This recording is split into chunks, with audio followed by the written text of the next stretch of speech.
Allahu Akbar, Allahu Akbar, Allahu Akbar. La ilaha illallah, wallahu akbar. Allahu Akbar, walillahil hamd. Assalamualaikum warahmatullahi wabarakatuh. Alhamdulillah di hari raya ini saya menjumpai saudara-saudara semua bersama segenap kru Wisata Hati Antv. Selamat Hari Raya Idul Kurban. Doa kita kemarin di hari Jumat, mudah-mudahan segala pengorbanan saudara-saudara semua di tahun ini diterima oleh Allah Subhanahu wa taala. Dan semua sahabat-sahabat yang membantu proses penyembelihan sampai pendistribusian atau hari-hari sebelumnya, termasuk para pedagang yang mudah-mudahan juga diikhlaskan karena Allah membantu. Mudah-mudahan saudara termasuknya adalah golongan orang-orang yang diangkat oleh Allah segala kesulitan, dikabulkan segala hajat, dan mudah-mudahan Allah panjangkan umur saudara dalam suasana yang sehat, lagi tentram dan damai. Saudara-saudara yang dirahmati Allah, sebagaimana hari-hari sebelumnya, walaupun kita masih di suasana hari raya, kita terusin khataman Qur'annya masih bersama Syekh Muhammad. A'udzu billahi minasy syaithanir rajim. وَإِذِ اسْتَسْقَى مُوسَى لِقَوْمِهِ فَقُلْنَا اضْرِب بِّعَصَاكَ الْحَجَرَ فَانفَجَرَتْ مِنْهُ 12 عَيْنًا قَدْ عَلِمَ كُلُّ أُنَاسٍ مَّشْرَبَهُمْ كُلُوا وَاشْرَبُوا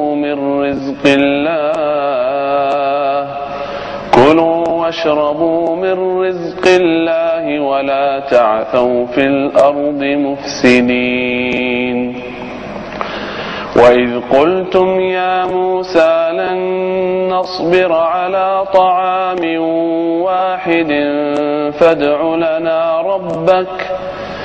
فادع لنا ربك يخرج لنا مما تنبت الأرض من بقلها وقثائها وفومها وعدسها وبصلها قال أتستبدلون الذي هو أدنى بالذي هو خير اهبطوا مصرا فإن لكم ما سألتم وضربت عليهم الذلة والمسكنة وباءوا بغضب من الله ذلك بأنهم كانوا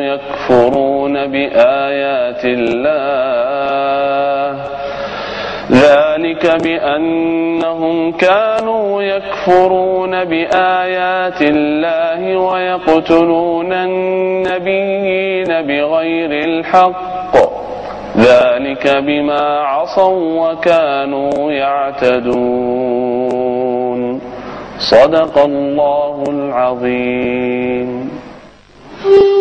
Baik, melanjutkan apa yang kita pelajari pada hari Jumat yang kemarin. Kita langsung menuju, kita punya kertas. Nah, ini semua adanya di surah As-Saffat. As-Saffat ini surah ke-37, dia setelah surah Yasin. Yasin ini surah ke-36.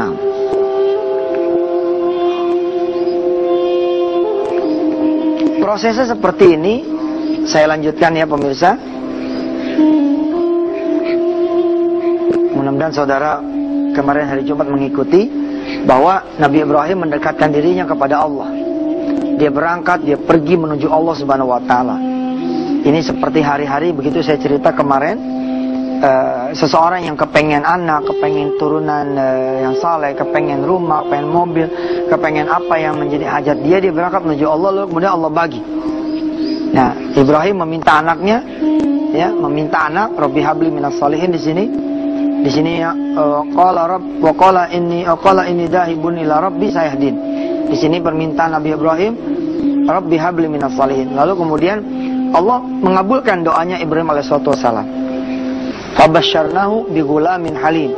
Allah mengabarkan dengan kehadiran seorang anak yang penyabar. Permintaan kita tidak terasa banyak dikabulkan oleh Allah Subhanahu wa taala. Saya beristighfar pada Allah, bahkan sesuatu yang tidak kita minta pun Allah beri buat kita, ya kan? Kita tidak pernah kan minta telinga yang bisa mendengar. Kita tidak pernah melihat mata yang bisa melihat. Kita tidak pernah meminta kepada Allah mulut yang bisa bicara. Kita tidak pernah meminta kepada Allah kaki yang bisa berjalan. Kenapa? Karena sudah disediakan oleh Allah Subhanahu wa taala. Tapi fine, oke lah. Kita punya permintaan banyak dikabul oleh Allah Subhanahu wa taala. Pertanyaannya buat kita adalah, kalau Allah meminta kembali apa yang sudah Allah berikan kepada saudara semua, kepada saya termasuknya, apakah saudara rela memberikannya?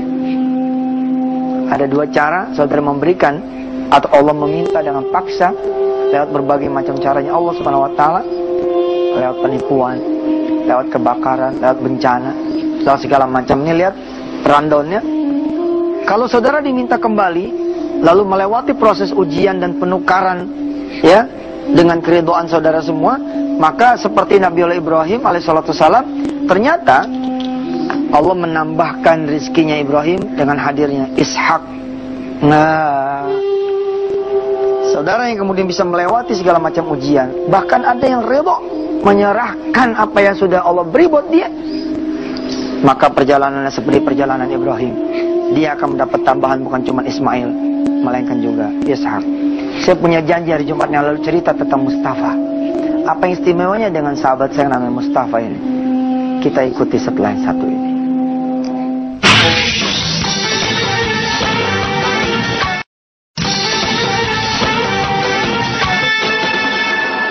Allahu Akbar, Allahu Akbar, Allahu Akbar, La ilaha illallah, Wallahu Akbar, Allahu Akbar, Walillahil hamd.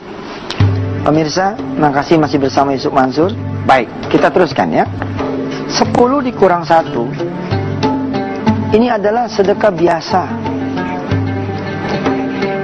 Tapi saya menyebut pengorbanan adalah bila kemudian saudara bisa 10 kurang 5 ke atas, ya, 5, 6, 7, 8 sampai 10. Kalau saudara punya duit 1 juta, lalu saudara sedekah 2,5%, rasanya itu masih kewajiban, ya, masih merupakan satu semestinya, keharusan. Tapi bila mana saudara gajian 1 juta, oke, subhanallah, ketemu dengan satu jalan sedekah yang luar biasa dari Allah SWT, lalu pindah gaji itu. Wow, ini berat. Saudara, saya ingin bercerita tentang satu kawan saya yang namanya Mustafa. Mudah-mudahan Allah merahmati beliau. Dan bila mana saat ini beliau mendengar dan melihat tayangan ini, Mustafa, saya rindu kepada Anda.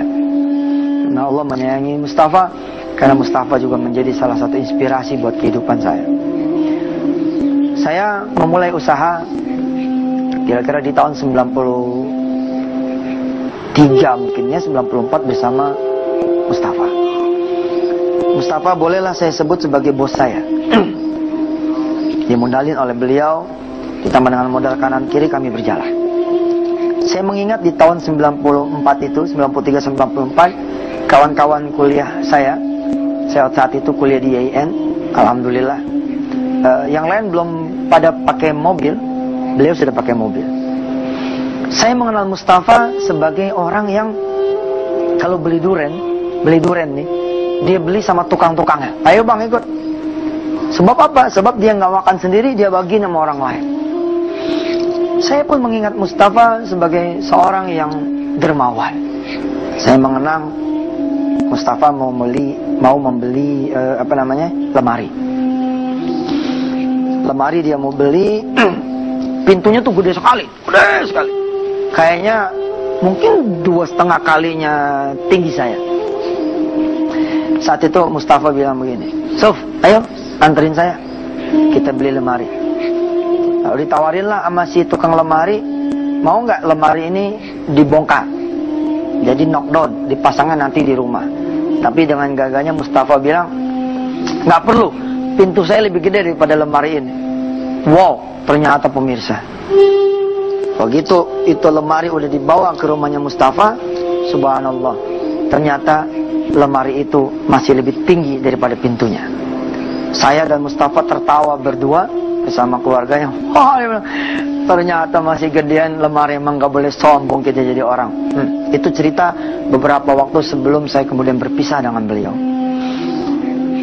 Lama gak ketemu, saya mengenal beliau sebagai anak gusuran yang dapat miliaran rupiah di dekade tahun 90-an ya. Saya yang berdoa supaya rumah saya digusur, sampai sekarang gak digusur-gusur. Ya, kadang-kadang saya punya dosa sama nenek saya, sekarang sudah almarhumah. Waktu nenek saya masih hidup, saya berdoa mudah-mudahan di rumah digusur ya. Saya di Jembatan Limang lumayan tuh, kalau digusur kan banyak duitnya. Sampai sekarang gak digusur-gusur. Nah, Mustafa ini termasuk anak gusuran, duitnya banyak. Pokoknya hidupnya di atas rata-rata kita orang dah gitu. Lama tak ketemu. Nah, tiba-tiba ketemu lagi kira-kira di tahun 2004 kalau tidak salah. 2003 saya ketemu dengan beliau. Dia nanya sama saya di satu masjid, saya ketemu dengan beliau. Sehat, Suf? Sehat. Antum gimana, Ji? Ya, alhamdulillah sehat. Anda udah punya pesantren sekarang? Oh, udah punya pesantren? Iya, main dong. Doain pesantren Anda. Iya. Insya Allah Anda main ke rumah antum. Insya Allah Anda mau lihat pesantren antum. Mustafa ini teman saya. Dan bahkan bukan cuma teman, dia bos saya. Dia meminjami saya duit 70 juta pada saat tahun 93-an. Bayangkan ya, saat itu kendaraan minibus ya, yang terbaik aja harganya cuma 24 juta. Ini modalnya udah 70 saat itu. Pemirsa, saya akan lanjutkan di kisah ini nanti ya, setelah jeda yang berikut ini. Tetaplah bersama saya di Wisata Hati Antv. Kita masih bercerita tentang pengorbanan seorang hamba kepada Allah Subhanahu wa taala. Mudah-mudahan sebagaimana saya malu terhadap Mustafa, saudara-saudara juga bisa tumbuh rasa malunya kepada Allah. Apa sih yang sudah kita berikan kepada Allah selama ini? Apakah recehan, sisa, atau mongolnya, atau sesuatu yang besar dari kita? Bukan lagi cerita sisa dan recehan.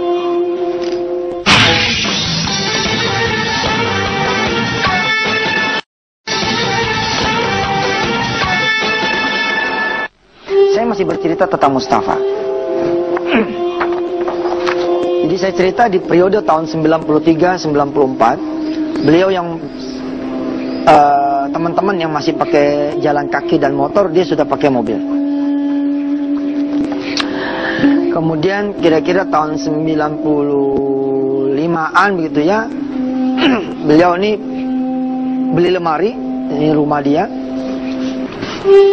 Dia beli pintunya tinggi sekali. Dia beli lemari, dia tidak potong lemarinya, dia tidak bongkar lemarinya karena dia pikir pintu saya masih lebih gede daripada lemarinya. Tapi ternyata begitu dibawa, lemarinya masih kacak kira-kira 2 sentian. 2-3 senti. Di sini tergambar jelas rumahnya besar sekali, rumah Mustafa. Dan memang orang kaya ini orang. Anak ini Masya Allah, Subhanallah. Tahun 97 nah, kami berpisah, kira-kira 98 juga berpisah, terus ketemu lagi kira-kira di tahun 2004. Di tahun 2004 Mustafa cerita sudah punya pesantren. Nah, saya datanglah ke pesantren Mustafa. Sebagai orang yang pernah menjadi bos saya, tentu bayangan saya adalah rumahnya sang kiai ini pastilah besar. Setelah saya jauh nyari di pesantren, itu ada begini modelnya. Ini pintu gerbang ya. Saya masuk dari sini. Sebelah kiri saya ini ada rumah mewah gitu, rumah bagus lah. Nah, ini masuk pesantren. Begitu masuk saya nengok ke kiri nih. Saya bilang, rumah siapa tuh? Saya nengok, rumah siapa, bagus banget. Mungkin ini rumahnya Mustafa, sesuai dengan bayangan saya tentang lemari. Nah, itu maksud saya cerita tentang lemari itu di situ ketemunya. Nah, begitu masuk pesantrennya Mustafa, di sini ada rumah nih. Ada rumah mengganggu lah. Rumah jelek, kecil, gubuk. Saya melihat tidak ada mobil mewah. Yang saya lihat ada mobil pick up di sini, pick up butut. Saya turun. Saya bilang sama Mustafa, Mus, mobil ente kemana? Ya ini, mobilannya tinggal ini. Insya Allah, pada kemana mobilnya? Ntar aja deh ceritanya, keliling dulu yuk. Keliling. Ketika keliling saya ngeliat tuh ke belakang ke rumah ini. Ini rumah gimana sih? Rumah ada di sini. Saya pikir ini adalah rumah penduduk yang tidak mau dibebaskan oleh pesantren, sehingga lokasinya teramat mengganggu. Nah, setelah saya keliling, di sini ada pos kamling, pos security-nya satpam, ya. Kami ngobrol di sini. Mata saya menuju sini. Mustafa bilang sama saya, Sof, doain anak dulu yuk. Antum udah tanggung sini, yuk main ke rumah anak, doa. Saya berjalan ke arah keluar pesantren menuju ke sini. Tapi Mustafa ketawa ketika saya ke kanan gitu. Kata Mustafa gini, mau kemana Sof? Lah bukannya katanya mau ke rumah ente? Enggak, rumah aneh yang itu. Rupanya rumahnya ini saudara. Rumah kecil ini. Saya datang. Ya Allah, saya lihat anak-anaknya Mustafa tidur di bawah kelampet biasa gitu ya. Tidak terbayang sama saya Mustafa yang saya kenal, kalau beli durian sama orang-orangnya sekalian. Kalau beli sesuatu dia beli dengan jumlah yang banyak karena dia mau bagi pada yang lain. Tiba-tiba saya melihat rumahnya seperti itu. Saya tidak tahan, saya keluar lagi balik ke sini, ke pos kamling. Saya bilang Mustafa gini, Mus, kemana? Maksud saya kemana harta ente semua? Dia cerita sama saya. Karena antum udah nanya, ya aneh jelasin. Aneh dikasih mimpi sub sama Allah. Aneh udah dikubur. Begitu aneh dikubur, ya Allah, aneh udah dikubur nih. Tiba-tiba malaikat datang. Wajahnya menyeramkan, kata Mustafa. Terus Mustafa bilang kepada malaikat itu, di mana nih saya? Malaikat bilang, udah dikubur. Mustafa, begitu kata si malaikat, Mustafa cerita kepada saya, berani-beraninya kamu masuk alam kubur. Emangnya kamu sudah bawa apa yang kamu banggakan di hadapan Allah di pengadilan kubur ini? Aduh Suf, aneh ditanya udah bawa apa masuk alam kubur, aneh gak bisa jawab. Bayangin pemirsa, itu Mustafa, orang kaya yang lempeng, yang lurus, yang soleh. Bagaimana kita kalau ditanya sama Allah dan para malaikatnya di alam kubur, masuk kuburan ini bawa apa lo? Mustafa nggak bisa jawab. Dia pengen jawab A, B, C, nggak bisa jawab. Sampai kemudian alhamdulillah kata Mustafa, saya dikembalikan lagi kepada alam saya. Ketika kembali, air keringat saya udah kayak apa tahu gede-gedenya lo. Saya bilang sama istri saya Aziza. Dia bilang, Aziza pada istrinya, gimana kalau yang kita punya semua kita serahkan kepada Allah Subhanahu Wa Taala? La haula wala quwwata illa billah. Mustafa bilang, Sof, kemudian saya menjalani hidup ini, saya serahkan semuanya untuk Allah. Saya terpukul saat itu. Saya yang udah mulai campaign tentang sedekah, belum berani pada hitungan 10 dikurang 10. Saya berpikir tentang hutang saya. Saya berpikir tentang anak-anak saya. Saya berpikir bagaimana masa depan saya kalau saya sedekah 10 kurang 10. Saya malu. Mustafa yang saat itu bukan penyeru tentang sedekah, tapi dia berani menyedekahkan, dia punya harta. Ya Rob, ya Rob, ya Rob. Pulang dari sinilah, kemudian saya mau mengeluarkan yang disebut dengan the power of giving. Saya keluarkan juga yang disebut dengan the art of giving. Saya bilang sama istri saya, Mah, kita tidak pernah sedekah yang gede, yang banyak kepada Allah. Akhirnya tahun itu, atas izin Allah, saya mewakafkan buku saya. Saya mewakafkan royalti buku saya. Royalti buku yang kemudian hari menghasilkan miliaran rupiah. Saya tidak lagi mengerti kemana judulnya. Saya wakafkan buku-buku saya kepada Allah. Dengan nawa itu saya, mudah-mudahan buku-buku ini, ya, buku-buku wisata hati, ya. Insya Allah kita akan teruskan pemirsa cerita ini. Buku-buku wisata hati ini di tahun 2003 itulah. Kemudian saya ikrar kepada Allah Subhanahu Wa Taala, saya wakafkan 100% untuk Allah. Lalu kemudian ketika saya berangkat menjadi seorang ustaz, saya mengharamkan diri saya dari tarif. Saya mengharamkan diri saya dari bicara tentang uang. Saya wakafkan di jalan Allah Subhanahu Wa Taala. Ya Rabb, jika Engkau izinkan saya menjadi ustaz, menjadi guru buat bangsa ini, menjadi pendakwa di agama-Mu ya Allah, maka ini adalah untukmu ya Allah. Pemirsa, mohon maaf lahir batin saya bicara ini. tinggal kita bertanya kepada diri kita masing-masing. Apa yang kita akan korbankan kepada Allah? Apakah kita selalu berhitung sisa, receh, bekas? Tidakkah kita tergoda untuk memberikan yang terbaik, sebagaimana Ibrahim memberikan Ismail kepada Allah Subhanahu wa taala? Saya Yusuf Mansur, mohon maaf kalau dalam kisah ini saya ada riaknya, ada sumahnya, ada sombongnya, tapi mudah-mudahan ini menggugah saudara semua untuk pindah dari rumahnya menuju kontrakannya. Saudara akan berantem sama istri, ya sudahlah, itu urusan saudara. Mikir aja dulu, belajar aja dulu, tuntasin aja dulu pelajarannya, Senin sampai Jumat ikutin sampai imannya bertambah, imannya mantap. Wassalamualaikum warahmatullahi wabarakatuh.